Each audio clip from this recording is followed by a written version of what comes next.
Hello दोस्तों, स्वागत है आपका अपने चैनल सोनू स्टडी जोन में। आज हम लेकर आए हैं दैनिक जागरण डिक्टेशन 80 वर्ड पर मिनट के गति से। तो चलिए डिक्टेशन को स्टार्ट करते हैं।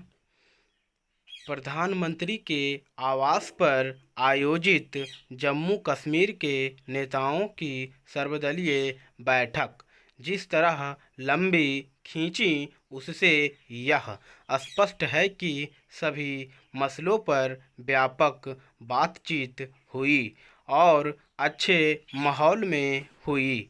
यह माहौल कायम रहना चाहिए क्योंकि उससे उम्मीदों को बल मिलता है। सर्वदलीय बैठक में हुई बातचीत से यह भी संकेत मिला कि उसमें अनुच्छेद 370 और ऐसे ही मसले उठे अवश्य, लेकिन उन पर अधिक ध्यान केंद्रित नहीं किया गया। इसका कारण भी स्पष्ट है। अनुच्छेद 370 का मामला सर्वोच्च न्यायालय के समक्ष विचाराधीन है और उसका फैसला आने के पहले उस पर चर्चा का कोई लाभ नहीं। इस पर चर्चा का लाभ इसलिए भी नहीं क्योंकि किसी को इसकी उम्मीद नहीं करनी चाहिए कि इस अनुच्छेद की वापसी हो सकती है। ऐसा इसलिए क्योंकि यह एक अस्थायी अनुच्छेद था और पिछले कई दशकों में उसके कई प्राविधान खत्म या निष्प्रभावी हो गए थे। इस अनुच्छेद के अस्थायी स्वरूप को देखकर ही यह कहा जाता था कि वह घिसते घिसते घिस जाएगा। यह ठीक है कि उसे एक झटके में समाप्त कर दिया गया, लेकिन इसका यह मतलब नहीं कि कोई उसकी वापसी की उम्मीद करे। यह अब एक बीती बात हो गई और उसे विसार देना ही उचित है।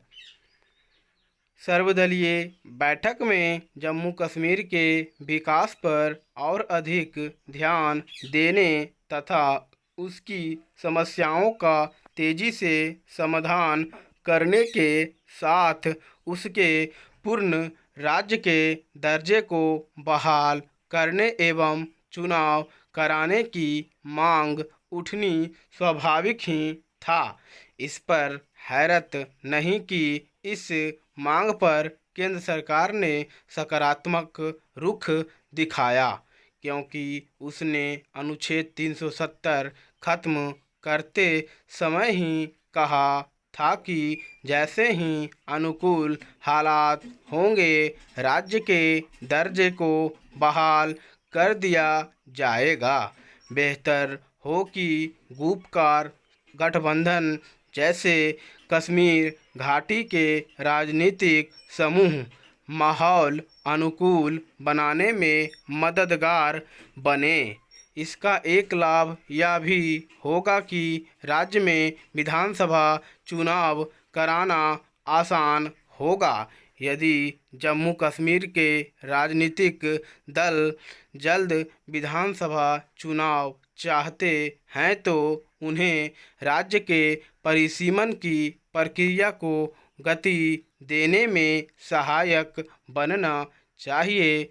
निसंदेह परिसीमन आयोग के लिए भी यह आवश्यक है कि वह अपना काम जल्द खत्म करे ताकि जम्मू कश्मीर में चुनाव कराने का रास्ता साफ हो सके।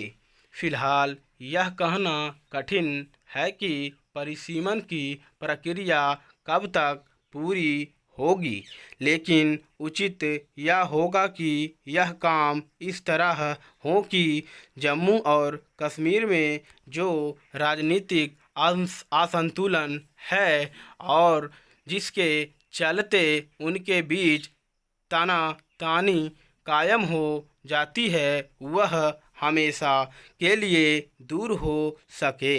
इसका कोई औचित्य नहीं कि अधिक क्षेत्रफल और आबादी के बाद भी जम्मू कश्मीर क्षेत्र की विधानसभा सीटें कम हो। ओके, धन्यवाद दोस्तों।